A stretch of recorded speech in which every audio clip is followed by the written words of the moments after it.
Breaking minutes ago, President Trump announced he'd suspend bombing Iran for 2 weeks, calling it a double-sided ceasefire. It comes after a plea from Pakistan. Joining us now to react, Unleash Prosperity co-founder and America First Policy Institute senior fellow, Steve Moore. Steve, reading the full statement from President Trump, he is stating that the U.S. and Iran seem to be very far along in a diplomatic resolution to this conflict.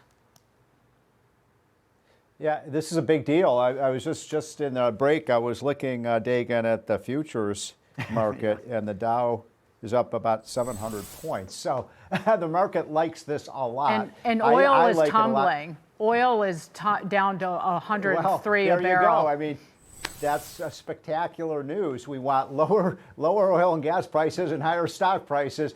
And Brian and Dagan, it looks like at least the immediate reaction is that. By the way, one of the reasons, Dagan, you're seeing the oil price tumbling is because Trump has made it very clear that one key provision that has to be agreed to by the Iranians is to open up the strait. And I don't have any inside information here, but it sounds to me, Brian, like maybe this is part of the deal that he's putting together, which would be very good news for all of us.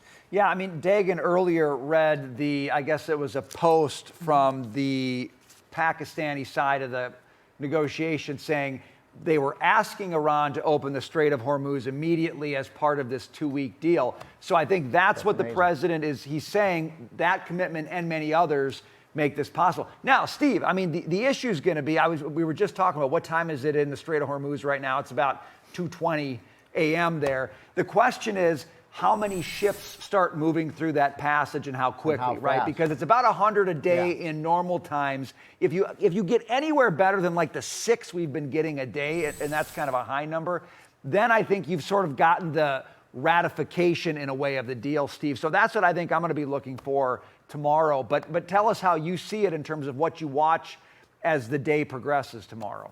Yeah, it depends a lot, Brian, on how many of those ships are ready to go. Are they loaded with the oil? Are they ready to move out of the strait? I don't know that answer. But again, I want to make sure all your viewers understand this. This sounds like a very big breakthrough. I mean, this is a big moment potentially that we've been waiting for because, let's face it, nobody wants to pay $4 and $5 a gallon for gasoline. And I've been predicting on your show and others on Fox Business that as soon as we get the strait open, we could see that price of oil, which hit, what, $110 or $115 today. I think, Brian Dagan, you could see in a matter of a week or two that price go down to as low as $70, $75. Right. So it's fallen below $100 a barrel. Wow. And that is certainly an important psychological level. It was below 70 before this conflict started. Exactly. But a lot of this price increase in the cost of crude, particularly now that WTI, the West Texas Intermediate, is above Brent, has been about future disruptions to the Middle East, not only exports, but we heard from our Energy and Information Administration today that they can't even gauge production in the region. So it was becoming increasingly wrought with concern, but now you see how quick. But the oil had still been moving, particularly through, say, the East-West pipeline, and it just shows you how much of concern was just in the price, but not the reality of supply disruptions. Steve.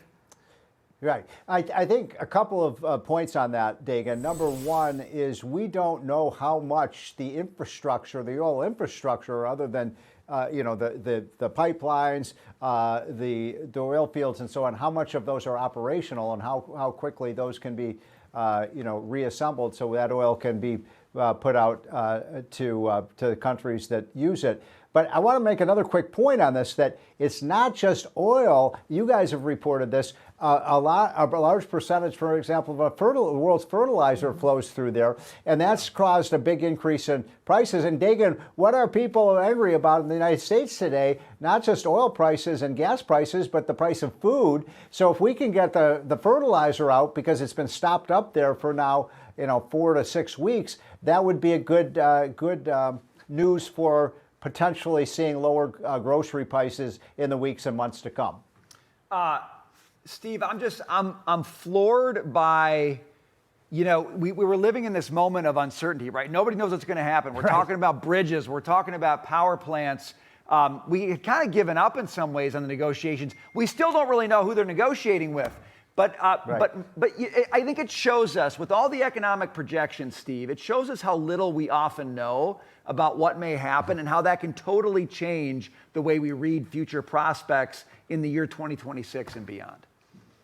I couldn't agree more. And what I want to see, Brian, is a return to the economy that we had in early 2026 when the economy was absolutely booming. We had, low gas prices. We had good GDP numbers. We had people working. That's what I think Americans want to get back to. And if we can bring peace and prosperity to the Middle East through this, it's a big, big win for Donald J. Trump. And the markets, I said this before, the markets just want the commodities flowing out of the region and for us to stop spending borrowed money, blowing things up.